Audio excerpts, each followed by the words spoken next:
ఈ రేవంత్ రెడ్డి పాలన పిచ్చోడి చేతిలో రాయి లెక్క అయిపోయింది. పిచ్చోడి చేతిలో రాయి లెక్క అయిపోయింది. ఎటు విసురుతాడో తెలియదు. ఇక ఆ రాయి ఎవరి మీద పడుతుందో ఎటు విసురుతాడో తెలియకుండా అయిపోయింది రేవంత్ రెడ్డి పాలన.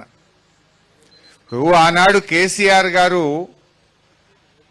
హైదరాబాద్కు దగ్గరగా కాలుష్యం లేకుండా జీరో ఎఫ్లుయెన్స్తో అక్కడ ఫార్మాసిటీ పెట్టడానికి 15,000 ఎకరాల జాగా తయారు చేసి పెట్టిండు. ఆడ పెట్టవయా ఫార్మాసిటీ, దానికి అన్ని అనుమతులు వచ్చినాయి. ఎన్విరాన్మెంట్ క్లియరెన్స్ ఢిల్లీకేలు వచ్చింది, అటవీ అనుమతులు వచ్చినాయి, దానికి భూసేకరణ అయిపోయింది, రోడ్లు వేసిండ్రు, మొత్తం తయారున్నది, వంట వండి పెట్టిండ్రు, వడ్డిచ్చుడే ఉన్నదాడ. కానీ రేవంత్ రెడ్డి గారు ఏం చేస్తుండంటే ఇప్పుడు అక్కడ రియల్ ఎస్టేట్ బేరం చేస్తారట, బ్రోకర్ అవుతాడట, రియల్ ఎస్టేట్ బ్రోకర్ అవుతాడట రేవంత్ రెడ్డి. ఈయన రియల్ ఎస్టేట్ బేరం చేస్తాడట, ప్లాట్లు అమ్ముతాడట. ముఖ్యమంత్రి బేరం చేస్తాడా, ప్రజల్ని చూసుకుంటాడా? నువ్వేమైనా రియల్ ఎస్టేట్ బ్రోకర్వా, ఈ రాష్ట్రానికి ముఖ్యమంత్రివా నువ్వు? అక్కడ ఏమంటాడు, ఫోర్త్ సిటీ కట్టారట, ఫోర్త్ సిటీ అని ఊదరగొడుతుండు. మొన్న హైకోర్టు అడిగింది, ఏమయ్యా ఫార్మాసిటీ ఉన్నట్టా లేనట్టా అని హైకోర్టు అడిగింది. ఆడ మళ్ళీ ఏమైనా కింది మీద అవుతుందేమో అని ఉన్నట్టే అని హైకోర్టు కాగితం రాసిచ్చిండు. కానీ ఎన్ని ఎకరాల్లో ఉన్నట్టో చెప్తలేడు. ఆయన ఉపాయం ఏంది, ఆడేదో చిన్నగా 3-4 వేల ఎకరాలల్లో ఫార్మాసిటీ పెట్టి మిగతా 10,000 ఎకరాలల్లో రియల్ ఎస్టేట్ బేరం చేస్తాడట, ప్లాట్లు కొట్టి అమ్ముతాడట. ఆయన మనుషులకు ఆయన అనుయాయులకు ఆ 10,000 ఎకరాలు కట్టబెట్టి ఆ దాన్ని తెచ్చి మన ఊరి మీద ఎత్తుండు. ఇప్పుడు మన నేల్కల్ మండలం మీద ఎత్తుండు, ఆడపోయి కొడంగల్లో వేస్తున్నాడు. నేను అంటున్నా, ఎందుకు ఈ రైతుల ఉసురు పోసుకుంటున్నావు? నేను ఇప్పుడే పొలాలకు పోయి చూసి వచ్చిన, ఆ లక్ష్మిది ఇంకెవరిదో కొంతమంది పొలాలు చూసిన, శరణమ్మది, లక్ష్మిది, లలితమ్మది, పోయాడు తిరిగి చూసిన. ఎంత మంచి పంట, బంగారమూల పుదీనా ఉన్నది. పత్తికైతే ఒక్కొక్క చెట్టుకు 30-40 కాయలు ఉన్నాయి. కంది చూస్తే బ్రహ్మాండంగా కంది పెరిగింది. ఏ పంట చూసినా బంగారమూల ఉన్నది. శరణమ్మ మాట్లాడి 2 ఎకరాల భూమి ఉన్నది, ఏడాదికి 2-3 లక్షలు సంపాదిస్తాము అన్నది. ఏడాదికి 2-3 లక్షలు సంపాదించే భూమిని ఈయన కంపెనీలు పెడతారట. ఏమైనా పొరంబోకు భూములు లేవా? పనికిరాని భూములు లేవా? పంట పండని భూములు లేవా? ఇంత బంగారమూల పంట పండేటువంటి ఈ భూముల మీద ఎందుకు పడ్డవు అని నేను అడుగుతా ఉన్నా. పోయి పెట్టు ఫార్మాసిటీ, ఆడ ఉంది కదా ఆల్రెడీ 15,000 ఎకరాల భూసేకరణ చేసింది. ఆ రోజేమో భూములు వాపస్ ఇస్తాను, భూములు వాపస్ అన్నయ్యి లేదు, అనుమతి వచ్చింది, అక్కడనే ఫార్మాసిటీ అన్నా పెట్టు. మా వాళ్ళ మీద ఎందుకు పడ్డావు? ఇప్పుడు ఏమైంది, పిచ్చోని చేత రాయి లెక్క రాయి మన మీద పడ్డది. ఆ భూములనేమో రియల్ ఎస్టేట్ బేరం చేస్తారట, మన ఊరు భూములు గుంజుకొని ఇక్కడ కంపెనీలు పెడతాడట. అంటే నిన్ను ముఖ్యమంత్రి చేసింది రియల్ ఎస్టేట్ బేరం చేయడానికా, రైతుల్ని కాపాడడానికా? నువ్వు దేనికోసమైనావు ముఖ్యమంత్రిగా? ఈ రైతుల ఉసురు పోసుకుంటావు. ఆడ పొద్దుగాలు వేస్తే మూసీ సుందరీకరణ అని పెట్టిండు, మూసీ సుందరీకరణ అంటుండు. ఆడనేమో ఇల్లు గులగొట్టే పని పెట్టిండు. ఏదో మూసీని ఉద్ధరిస్తా అని ఆడ ఇల్లు గులగొట్టే పనేమో మూసీలో పెట్టిండు, ఈడ మన ఊర్లోనేమో భూములు కొల్లగొట్టే పని ఈడ పెట్టిండు. ఏందా ఇందిరమ్మ పాలన అంటే? ఇందిరమ్మ పాలన అంటే పేదోళ్ళ ఇండ్లు కూలగొట్టుడు, పేదోళ్ళ భూములు కొల్లగొట్టుడేనా అని నేను అడుగుతా ఉన్నా రేవంత్ రెడ్డిని. ఇదేంది నువ్వు ఇందిరమ్మ రాజ్యం అంటే ఏంది? ఇందిరమ్మ రాజ్యం, ఇందిరమ్మ ఇచ్చిన భూములు నువ్వు కొల్లగొట్టి కంపెనీలకు అమ్ముకుంటావు. ఇందిరమ్మ కాలంలో పేదవాళ్లకు గరీబీ హటావో అన్నది ఇందిరమ్మ. గరీబీ హటావో అంటే ఈయనేమంటుండు, కిసానోంకు హటావ్ అంటుండు, గరీబోంకు హటావ్ అంటుండు. इंदिरम्मा गरीबी हटाओ बोले, लेकिन ये रेवंत रेड्डी ने गरीबों को हटाओ बोल रहा, किसानों को हटाओ बोल रहा. ये कैसा सरकार है? ये सरकार हमें जरूरत नहीं है बोल के लोग बोलना शुरू कर रहे. మాకొద్దు ఈ పాలన అంటున్నారు ఇలా ప్రజలు. ఏమన్నది శరణమ్మ, రైతు బంధు పడ్డదంటే పల్లె ఇంకెక్కడ ఇచ్చిండు అని ఈ అమ్మక్క కూడా అన్నది. ఇవాళ ఇక్కడ ప్రజలు 2 నెలల నుంచి అన్నం తింటలేం, అన్నం పైన పట్టలేదు, కళ్ళలో నీళ్లు వస్తున్నాయి, గుండెపోటు వస్తుందేమో అని భయం అవుతుంది, కళ్ళు తెరవాలంటే నిద్ర లేచే వరకు ఏమైతామో అని చెప్పి భయపడుతున్నాము అని అంటున్నారు. ఇవాళ రేవంత్ రెడ్డి ఈడేదో గవర్నమెంట్ భూములు ఉన్నాయని వచ్చినా అంటున్నావు. మరి నువ్వు ఆ రోజు ఏం చెప్పినావు వరంగల్ డిక్లరేషన్లా? వరంగల్ ఏం చెప్పినప్పుడు ఓట్ల ముంగట మేము వస్తే గవర్నమెంట్ భూములన్నీ పట్టాలు ఇస్తా అన్నాడు. ఇప్పుడు పట్టాలు ఇస్తా అన్నాడు, గుంజుకుంటున్నాడు. ఇప్పుడు అంటే ఓడ దాటేదాకా ఓడమల్లప్ప, ఓడ దాటాక బోడమల్లప్ప. ఎలక్షన్ల ముంగటనేమో పట్టాలు ఇస్తా, మీకు కూడా పట్ట భూములు చేస్తా, గవర్నమెంట్ భూములు మీకు అన్ని హక్కులు ఇస్తా అని వరంగల్లో రాహుల్ గాంధీని తెచ్చి డిక్లరేషన్ చేసిండు. మరి ఆడున్నాడు రాహుల్ గాంధీ? రాహుల్ గాంధీ స్పందించుడు. ఆ రోజు నీతోనే చెప్పించిండు గవర్నమెంట్ భూములకు పట్టాలు ఇప్పిస్తా అని. నిన్ను నమ్మి ఓట్లేస్తే పట్టాలిచ్చుడు దేవుడు ఎరుగు, ఉన్న భూమి గుంజుకుంటున్నాడు, ఉన్న గోసి గుంజుకునే కాడికి తెచ్చాడు రేవంత్ రెడ్డి. మరి రేవంత్ రెడ్డికి మొట్టికాయలు వేస్తావా? రేవంత్ రెడ్డికి బుద్ధి చెప్తావా? సర్ది చెప్తావా? చెప్పు గాని మా పేదోళ్ల భూముల తెరువు రావద్దు అని చెప్పి నేను ఈరోజు రాహుల్ గాంధీ గారిని డిమాండ్ చేస్తా ఉన్నా. యాన్నో ఢిల్లీలో కూర్చుండు కాదు రాహుల్ గాంధీ. ఓట్లప్పుడేమో గల్లీ గల్లీ తిరిగినావు, గద్దెనెక్కినాక ఢిల్లీలో పడ్డావు. రైతు బంధు వచ్చిందా చెల్లె? వచ్చినాదా రైతు బంధు? ఎవరికన్నా ఊళ్ళే కేసీఆర్ ఉండగా టైం మీద వస్తుండేనా లేదా? ఇప్పుడు వానకాలం ఇక దసరా పండుగ, బతుకమ్మ పండుగ వచ్చింది కానీ ఇంకా రైతు బంధు వాళ్ళే. ఏమని ఊరిచ్చిండు? ఇగో ఇప్పుడైతే 10,000, మేమొస్తే 15,000 అన్నాడు. అన్నాడా లేదా? ఏమే 15 వచ్చినాయా 10 వచ్చినాయా? 15 రాపాయా 10 కూడా బాయ్. ఎక్కడ రేవంత్ రెడ్డి అంటే రుణమాఫీ అయినాదమ్మా అందరికీడా? రుణమాఫీ అయిపోయింది అంటుండు కదా ముఖ్యమంత్రి. అయిందంటుండు కదా, అయిందా? అలాంటి నవ్వాలి రేవంత్ రెడ్డికి నవ్వాలి. హైదరాబాద్ లో సెక్రటరియట్ లో కూర్చున్నాడు కదా. రుణమాఫీ అయినాదే మన ఊర్లో డప్పూర్లా, రుణమాఫీ అయినాదే, రైతు బంధు పడ్డాదే. మరి బతుకమ్మ సీరలు వచ్చినాయా? తులం బంగారం వచ్చిందా? చెప్పలే తులం బంగారం అంటే. ఈ రకంగా అన్ని అబద్ధాలు ఆడిండు రేవంత్ రెడ్డి. నేను ఎట్లా ఉన్నదంటే ఈయన కథ, అన్న వస్త్రానికి పోతే ఉన్న వస్త్రం పోయిందట. మనమేదో ఆశపడితే మొదటికే ముంచే కాడికి తెచ్చిండు రేవంత్ రెడ్డి. ఇలా మన ఊర్లే బీరప్ప గుడి ఉన్నది, సిద్ధిలింగేశ్వర స్వామి గుడి ఉన్నది, మల్లన్న గుడి ఉన్నది, ఎల్లన్న గుడి ఉన్నది, గుట్ట మీద చర్చ్ ఉన్నది, దర్గాలు ఉన్నాయి. ఇవన్నీ కూడా పోతాయి కదా ఫార్మాసిటీలో. అంటే భూములు గుంజుకుంటాడట, దేవుళ్ళని కూడా గుంజుకుంటాడట. ఈ పుణ్యాత్ముడు దేవుని మీద ఒట్టు పెట్టిండు వెనకట. దేవుని మీద ఒట్టు పెట్టి 15 ఆగస్టు వరకు రుణమాఫీ చేస్తా అన్నాడు. మెదక్ చర్చి మీద ఒట్టు పెట్టిండు, ఏడుపాయల అమ్మవారి మీద ఒట్టు పెట్టిండు, రాముల వారి మీద పెట్టిండు, యాదాద్రి లక్ష్మీ నరసింహ స్వామి మీద ఒట్టు పెట్టిండు. 15 ఆగస్టు కల్లా అందరికీ రుణమాఫీ చేస్తా అన్నాడు. చేసినాడమ్మా? ఇప్పుడు అటు దేవుణ్ణి మోసం చేసిండు, ప్రజలను మోసం చేసిండు. ఇచ్చిన మాట ఒక్కటి కూడా అమలు చేయపాయ్. అక్క చెల్లెళ్లకు నెలకు 2,500 ఇస్తా అన్నాడు, అవి వడకపాయ్. ముసలోళ్లకు 4,000 పింఛన్ ఇస్తా అన్నాడు, అది వడకపాయ్. రైతులకు 15,000 ఇస్తా అన్నాడు, అది వడకపాయ్. 100 రోజులు అన్నాడు, 300 రోజులు నిండినా. ఇప్పటికీ 300 నిండినా రేవంత్ రెడ్డి ఆయన కడుపు నిండే చూసుకుంటుండే తప్ప రైతుల కడుపు ఆలోచిస్తలేడు, పేదోళ్ల కడుపు గురించి ఆయన ఆలోచన చేస్తలేడు. ఈరోజు మనం ఆలోచన చేయాలి.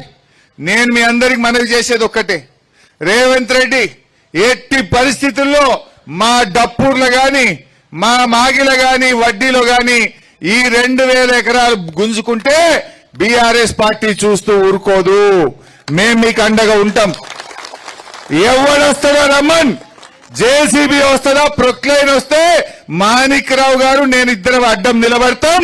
మా మీదకి వెళ్ళిపోవాలి తప్ప మీ భూముల దగ్గరికి ఎవరిని రానిచ్చే ప్రశ్నే లేదు. ధైర్యంగా ఉండండి. అవసరమైతే మీకోసం గ్రీన్ ట్రిబ్యునల్ కు ఢిల్లీలో కోర్టుల కేసేస్తా మీకోసం, హైకోర్టుల కేసేస్తా మీకోసం. ఎందుకంటే ఆల్రెడీ గ్రీన్ ట్రిబ్యునల్ అక్కడ అనుమతి ఇచ్చింది ఫార్మాసిటీకి. అక్కడ అన్ని అనుమతులు వచ్చినాయి, ఎన్విరాన్మెంట్ క్లియరెన్స్ వచ్చింది. ఆడబెట్టకుండా ఈ బంగారమూలే పంట వండే భూములలో పెట్టడానికి ఎన్విరాన్మెంట్ క్లియరెన్స్ రాదు. గ్రీన్ ట్రిబ్యునల్ ఒప్పుకోదు. మీరు ధైర్యంగా ఉండండి, పానం ఇవ్వడానికైనా రెడీ ఉంటాం కానీ మీ భూములు పోనీయం. ఈ లంగాలు ఉంటారు, కొంతమంది బయలుదేరుతారు లోపల మన దాంట్లో సాటుకు తీసుకుపోయి ఇద్దరు ముగ్గురుతో సంతకాలు పెట్టించే కథలు చేస్తారు. జర జాగ్రత్త, ఒక్క మాట మీద ఉండండి. ఎవడొస్తాడో చూస్తా, ఎట్లొస్తాడో నేను చూసుకుంటా, నేను ఉంటాను మీకు అండగా నిలబడతా. మీరు మాత్రం ధైర్యంగా కూడా. ఏమొస్తాయి 15 లక్షలకు చెల్లె? ఏమన్నా వస్తాయా? ఇంత ఖర్చు అయిపోతుంది, ఇంత రోడ్డు మీద పడతాం. అమ్మగోళ్ళు అటు ఇటుని ఖర్చు పెడితే రేపు ఆగమవుతారు. ఇలా ఆడపిల్లలు అక్కచెల్లెళ్ళు కష్టపడి ఆ భూముల బంగారం వాళ్ళ పంట తీసి పెళ్లిళ్ళు చేసిండ్రు, పిల్లల్ని చదివించిండ్రు, ఇవాళ ఎంతో కష్టపడి చేసిండ్రు. నిజంగా మీ ఊరు డప్పూర్ ఎంత ఫేమస్. కోయిర్ జామకాయలు అంటే హైదరాబాద్ లో మషూర్, డప్పూర్ పుదీన్ అంటే కూడా నారాయణఖేడ్లో బీదర్లో మషూర్. అవునా కాదా?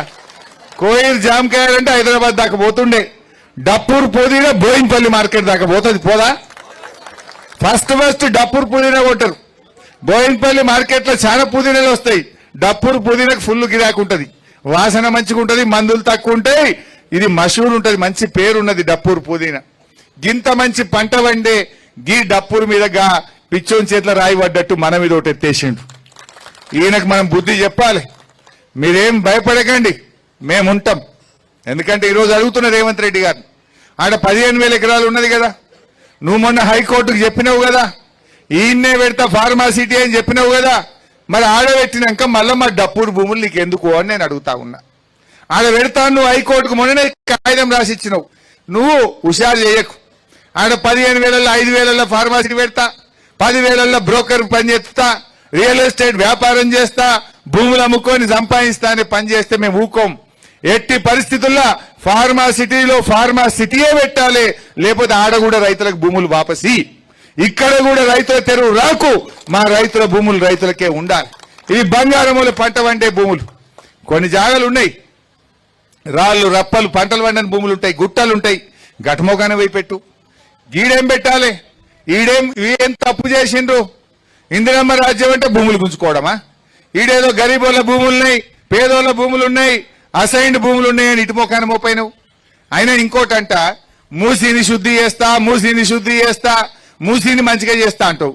మరి మా మంజీరాన్ని ఖరాబ్ చేస్తావా? ఏమైతుంది? నువ్వు మూసీని మంచిగా చేస్తా, గోదావరి నీళ్ళు తెస్తా, నువ్వు తే మంచిదే వద్దంటున్నామా మేము? కానీ మా మంజీరా ఏం పాపం చేసింది? ఇప్పుడు ఈడ ఫార్మా కంపెనీ పెట్టిండ్రు అనుకో, ఈ చుట్టుపక్కల ఎన్ని వాగులు ఉన్నాయమ్మా?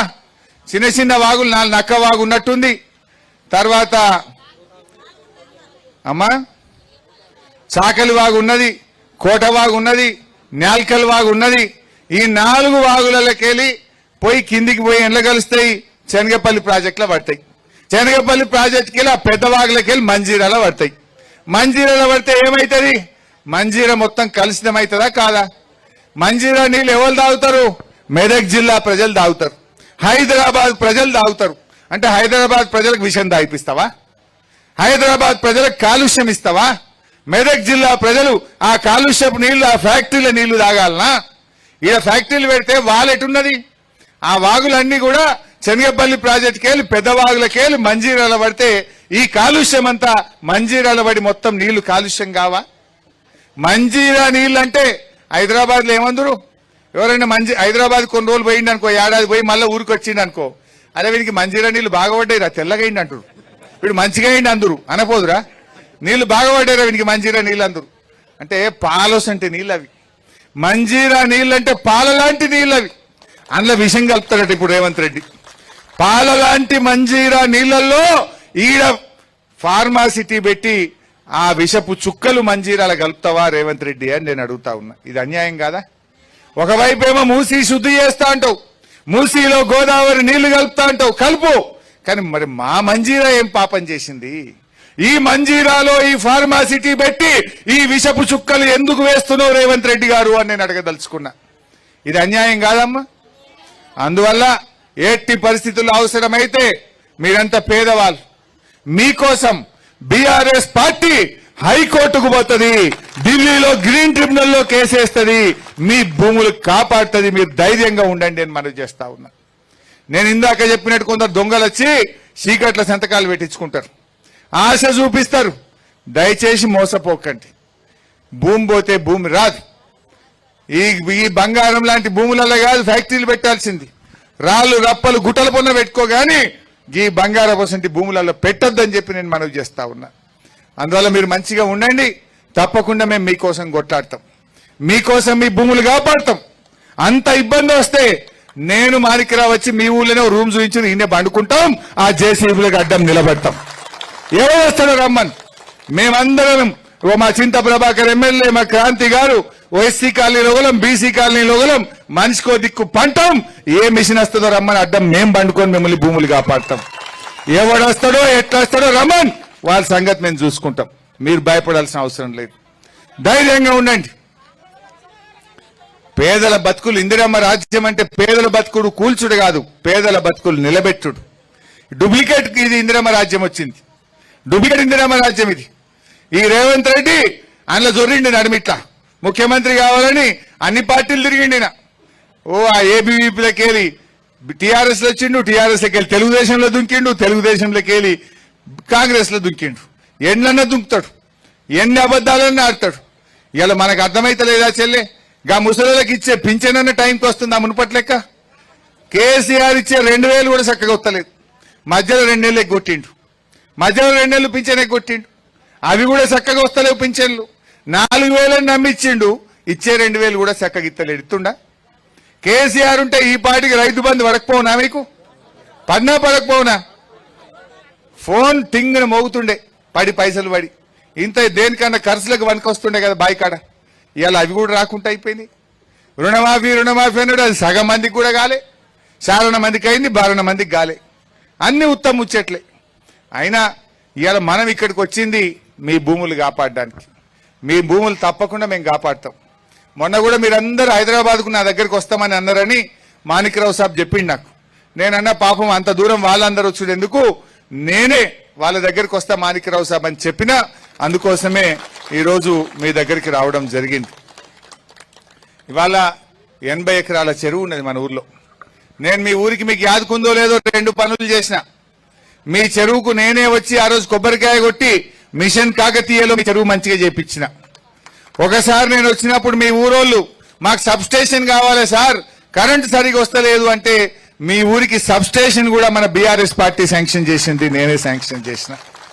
ఆ సబ్ స్టేషన్ వచ్చినాక కరెంటు మంచిగా కాలే మీ ఊరికి. మరి ఇటు భూములన్నీ గుంజుకుంటే సబ్ స్టేషన్ ఉండేం ఫాయిదా అవుతుంది, చెరువు ఉండేం ఫాయిదా అవుతుంది?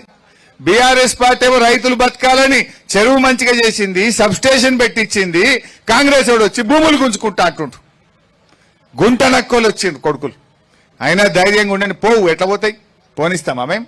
ఎట్టి పరిస్థితుల్లో ఒక్క గుంట కూడా ఇక్కడ ముట్టనిచ్చే ప్రశ్నే లేదు. మీరు ధైర్యంగా ఉండండి. ఇప్పుడు ఫ్యాక్టరీ వస్తే ఏమైతుంది? 2 రకాల కాలుష్యాలు ఉంటాయి. ఒకటి వాయు కాలుష్యం, 2 నీటి కాలుష్యం. ఫ్యాక్టరీలో వదిలే రసాయనాలు మన పెదవాక్కేలి మంజీరాలకు పోయి నీళ్లు కలుషితమవుతాయి. మరి భూములని పోయినాక ఊర్లో అయితే ఇన్నే ఉండాలి కదా మనం.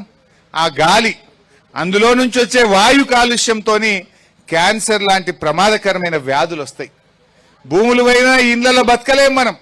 ఆ రాత్రిపూట వదిలే పొగ, ఆ రాత్రిపూట వచ్చే చప్పుళ్ళు, దాంతో మీకు క్యాన్సర్ లాంటి ప్రమాదకరమైన వ్యాధులు వచ్చేటువంటి అవకాశం ఉంటుంది. 2 రకాల దెబ్బ తగులుతుంది. ఇటు వాయు కాలుష్యం, అటు నీటి కాలుష్యం. మీ ఊర్లో 130-140 బోర్లు ఉన్నాయి, 100-150 బాయిలు ఉన్నాయి. ఆ బాయిలలో నీళ్లు కలుషితమవుతాయి, బోర్లలో నీళ్లు కలుషితమవుతాయి, గాలి కాలుష్యం అవుతుంది, మంజీరా నది కాలుష్యం అవుతుంది. మన జీవితాలే ఆగమైపోతాయి. అంటే ఇవన్నీ మీరు అర్థం చేసుకోవాలి. భూములపై ఇళ్లలో బతుకుడు కూడా కష్టమే అవుతుంది. ఈ దగ్గర ఫ్యాక్టరీలు పెట్టి ఆ పొగతో, ఆ వాసనతో మీ ఆరోగ్యాలు, మీ ప్రాణాలకు కూడా ముప్పు వచ్చేటువంటి అవకాశం ఉంటుంది. సో అందువల్ల మీరు ఐక్యంగా ఉండండి. 3 గ్రామాల ప్రజలు కూడా. ఎందుకంటే యాక్చువల్గా ఇట్లా భూమి ఉండదు. ఉపాధి కోల్పోయినప్పుడు 2013 భూసేకరణ చట్టం కింద 3 రకాల సాయం చేయాల్సి ఉంటుంది. మనం ఇచ్చేదే లేదు, కానీ మీకు మనసుని బట్టి నీకు చెప్తున్నా, భూములు ఇచ్చేది లేదు, ఫ్యాక్టరీ ఇక్కడ పెట్టనిచ్చేది లేదు. కానీ దాని ఇంకో పద్ధతి కూడా మీకు తెలిసి ఉండాలి. కొంతమంది తెలియక అమాయకులు ఇప్పుడు ఆ మూసీ ప్రాజెక్టుల సంతకాలు పెడుతుండ్రు. ఏం బెదిరిస్తున్న వాళ్ళకు ఆయనతో డబుల్ బెడ్రూమ్ పోతుంది రాబాయి జల్దీ సంతకం పెట్టని బెదిరిస్తే కొంతమంది చదువుకోనోళ్ళు తెలియనోళ్ళు సంతకాలు పెట్టిండాడు మూసీల సంతకాలు పెడితే మీకు 25,000 బంపర్ ప్రైస్ ఇల్లు ఇస్తాం 25,000 ఇస్తాం పోండి అని ఇలా కొడుతున్నాడు. వాస్తవానికి 2013 భూసేకరణ చట్టం ఏం చెప్తుందంటే మనం ఇయ్యం మీ గురించి చెప్తలేను కానీ మీకు తెలిసి ఉండాలని చెప్తున్నా. 2013 భూసేకరణ చట్టం ఏం చెప్తుందంటే ఎక్కడైనా భూసేకరణ జరిగితే అక్కడున్న భూమికి 3 అంతలు విలువ కట్టి ఇవ్వాలి. 1 2 ఇంట్లో ఉన్న వాళ్లకు 18 ఏళ్లు నిండిన ప్రతి ఒక్కరికి పని కోల్పోతారు కనుక మనిషికి 5 లక్షల రూపాయల డబ్బు ఇవ్వాలి. ఇంట్లో తల్లిదండ్రి 2 కొడుకులున్నారనుకో 2 కొడుకులకు 5 ఇవ్వాలి, తల్లిదండ్రికి 5 ఇవ్వాలి. 18 ఏళ్లు నిండిన బిడ్డ ఉంటే బిడ్డకు కూడా 5 లక్షలు ఇవ్వాలి. 2 మూడవది అన్ని వసతులతో కూడిన డబుల్ బెడ్రూమ్ ఇల్లు కూడా కట్టియాలి. ఇల్లు కట్టియాలి. ఇంట్లో ఆడపిల్ల మగపిల్ల తల్లిదండ్రికి మనిషికి 5 లక్షలు ఇవ్వాలి. ఉన్న భూమికి 3 అంతల డబ్బు కట్టియాలి. ఇది చట్టం ఉంటుంది. యాక్చువల్గా కొంతమంది తెలిస్తే ఒక రాత్రి ఆయన ఎవరన్నా ప్రలోభాలకు గురి చేస్తే 15 లక్షలకు సంతకం పెట్టిండ్రు అనుకో ఆగమాగం అవుతుంది. ఎట్టి పరిస్థితుల్లో ఇంకోటి కూడా ఏముంటది, ఫార్మాసిటీ అయినా కంపెనీలు అయినా ఎక్కడ పెట్టాలి? పొరంబోకు భూములల్లా, పంట వండని భూములల్లా, రాళ్లల్లా రప్పలల్లా గుట్టలల్లా ఎక్కడ ఏ వసతి లేని కాడ పెట్టాలి. మీ దగ్గర బంగారముల బావి నిండా నీళ్లున్నాయి, దంగదు. మోటార్ పెడితే నీ బావి దంగది, నీ బోరు దంగది. 3 పంటలు పక్కా పండేటువంటి భూములు ఇవి. ఇటువంటి చోట ఫ్యాక్టరీలు పెట్టరు. పెట్టినా కేంద్రంలో ఎన్విరాన్మెంట్ క్లియరెన్స్ రాదు, కోర్టులు ఒప్పుకోవు, గ్రీన్ ట్రిబ్యునల్ ఒప్పుకోదు. అవి న్యాయం అనేది ధర్మం అనేది ఉంటుంది. అయితే మీరు పేదవాళ్ళు చదువుకోని వాళ్ళు రాష్ట్ర సరిహద్దుల్లో ఉన్న వాళ్ళు కనుక మేం మీకు అండగా నిలబడతాం. మీ తరఫున ఏ కోర్టులో కొట్లాడాలన్నా ఎక్కడ కొట్లాడాలన్నా మేం కొట్లాడి ఈ రేవంత్ రెడ్డి మెడలు వంచి మీ భూములు కాపాడతామని చెప్పి కూడా మనం చేస్తా ఉన్నాం. ఇంకోటి ఏంటంటే మీరు మంచిగా సంధాయించుకోవాల్సింది, ఆల్రెడీ ఆడ 15,000 ఎకరాల భూమి తీసి పెట్టున్నది ఫార్మాసిటీకి. దానికి అన్ని అనుమతులు వచ్చినాయి. గ్రీన్ ట్రిబ్యునల్ అంటే పర్యావరణ అనుమతి వచ్చింది. అక్కడ 0 ఎఫ్లుయెంట్ ప్లాంట్స్ పెట్టిండ్రు, రోడ్లు వేసిండ్రు, అన్ని ఇట్లా వంట వండి తయారున్నది, వడ్డిచ్చుడే ఉన్నది. గాడ పెట్టుకోక గీడికి వచ్చుడు ఎందుకు? ఆడంతా తయారున్నది కదా. మరి ఆడంతా తయారున్నది కేసీఆర్ తయారు చేసి పెట్టిందేమో దాన్ని అమ్ముకదొప్పుతా, ప్లాట్లు చేసి అమ్ముకుంటా, దాన్ని రియల్ ఎస్టేట్ బేరం చేసుకుంటా ఈ ఇప్పుడు డప్పూర్ను ముంచుతా అంటే ఎట్లా? ఇది ఎక్కడి న్యాయం? ఆలోచన చేయండి. అందువల్ల ఇవన్నీ మీకు అర్థమైతే ఏమైందంటే మీరు కూడా ఎవరైనా వచ్చినా గట్టిగా మాట్లాడడానికి ఉంటుంది. ఇటువంటివి పెట్టినప్పుడు గ్రామ సభ పెట్టాలి. గ్రామ సభ పెట్టి గ్రామ ప్రజలందరూ ఒప్పుకుంటేనే పెట్టాలి. నువ్వు గ్రామ సభ పెట్టవు, ప్రజల అభిప్రాయం తీసుకోవు, ప్రజా అభిప్రాయ సేకరణ జరగదు, ఆయనతో నోటీస్ ఇస్తావు, వచ్చి జల్దీ అని నువ్వు బెదిరిస్తావా? ఇదేం పరిస్థితి? అందువల్ల మీరెవ్వరు ధైర్యాన్ని కోల్పోకండి. దయచేసి మంచిగా అన్నం తినండి. మీరు ఆయనతో టెన్షన్ పడి నిన్ననే మూసీ ప్రాజెక్టులో ఒకరు చనిపోయింది అన్యాయంగా. ఈ హైడ్రా అని పెట్టి ఆ కులగొట్టుడు పెడితే రేవంత్ రెడ్డి ఇప్పటికి 4 ప్రాణాలు తీసిండు. ఈ కులగొట్టుడు మీద 4, ఒక ఆమె ఉరేసుకొని చచ్చిపోయింది, ఇంకొక ఆమె విషం జాగి చచ్చిపోయింది, 2-3 గుండె ఆగి చచ్చిపోయింది. నేనెందుకు చెప్తున్నా అంటే మీ భూములు ఓనియం, మేము అడ్డం ఉంటాం తల్లి.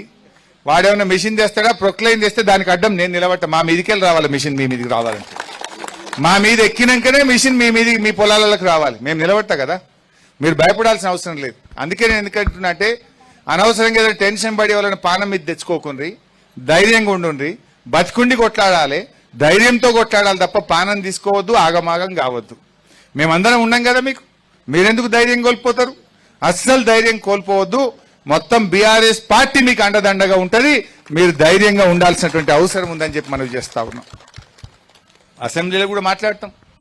రేపో మాపో ఎప్పుడు అసెంబ్లీ పెట్టినా మీ డప్పూర్ గురించి నేను అసెంబ్లీలో గట్టిగా బల్ల గుద్ది ఈ ప్రభుత్వాన్ని నిలదీస్తా. మీకోసం నేను కొట్లాడతా అసెంబ్లీలో అని కూడా చెప్తా ఉన్నా. అసెంబ్లీలో మాట్లాడతాం, హైకోర్టుకు పోతాం, గ్రీన్ ట్రిబ్యునల్కి పోతాం, ముఖ్యమంత్రి దగ్గరికి పోతాం. అవసరమైతే మిమ్మల్ని మాత్రం కాపాడటం. ఎవడన్నా ఏదైనా వచ్చిండనుకో, మా మాణిక్రావు సాబ్కో మీ సర్పంచ్ సాబ్కో ఒక్క ఫోన్ కొడితే 2 గంటలు మీ ఊరికి వచ్చేస్తాం. మేము 2 గంటలు మీ ఊరికి వస్తాం.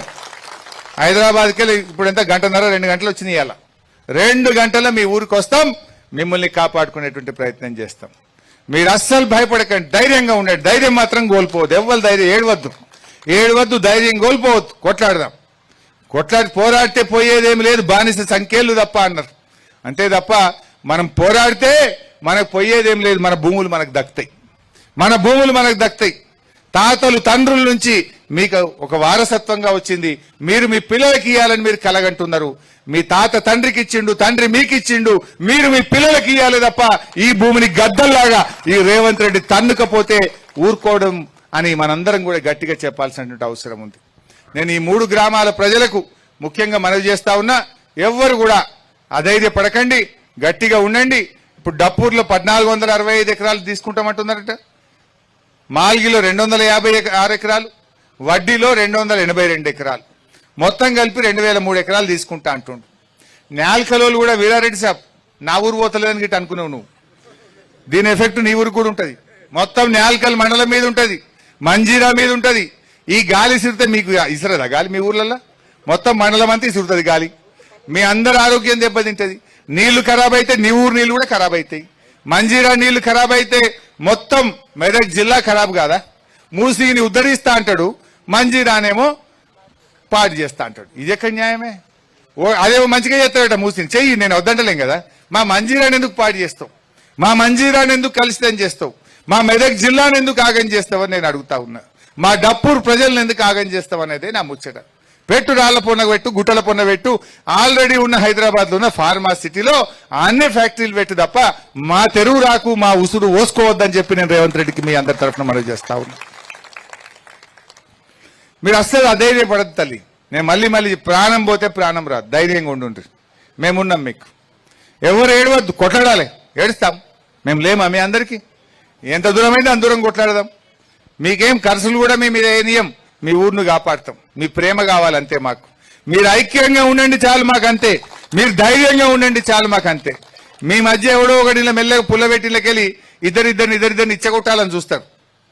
అది ఇచ్చిపోకుండా, అంటే విడిపోకుండా చూసుకోండి. ఐక్యంగా ఉంటే ఎవడు మన తెరువు రాలేడు, ఈ భూములు ముట్టలేడు. మీ భూములు మీకు కాపాడిస్తాం. వాస్తవానికి కేసీఆర్ గారు అయితే బసవేశ్వర సంగమేశ్వర ప్రాజెక్టు కట్టి ఆ గోదావరి నీళ్లను మీ భూముల్లోకి తెచ్చేందుకు కూడా ప్లాన్ చేసిండు. దాని పనులు సగమంతా అయినాయి. వీళ్ళు ఇప్పుడు ఆపేసిండ్రు ఆ బసవేశ్వర సంగమేశ్వర్. ఆ పనులు జరిగినాయి. ఎప్పుడైనా కాలం కాకపోతే ఆ గోదావరి నీళ్లు తెచ్చి డప్పూరు చెరువులో పోయాలని చూసిండు కేసీఆర్. ఎప్పుడైనా 3 ఏళ్ళకి 4 ఏళ్ళ కాలం పోతుంది. కాలం పోయినా గోదావరి నీళ్లను తెచ్చి డప్పూరు చెరువు నింపేటట్టు కూడా ప్లాన్ చేసిండు మన కేసీఆర్ ఉండగా. పనులు చాలా అయినాయి. ఈ కాంగ్రెస్ వాడు వచ్చి ఆ పనులు కూడా ఆగబట్టిండు. సరే చూసుకుందాం దాని సంగతి. అది కూడా మళ్ళీ మన టైం వస్తుంది, మనం చేసుకుందాం. ఇప్పుడైతే మేము భూములు కాపాడాలి, మీ ఊరు కాపాడాలి. ఇది చెప్పడం కోసమే వచ్చినాం, మీకు ధైర్యం ఇవ్వడం కోసమే వచ్చినాం. ఏం దాకైనా కొట్లాడతాం, డప్పూరు ప్రజలను కాపాడతామని చెప్పి మనవి చేస్తూ జై తెలంగాణ.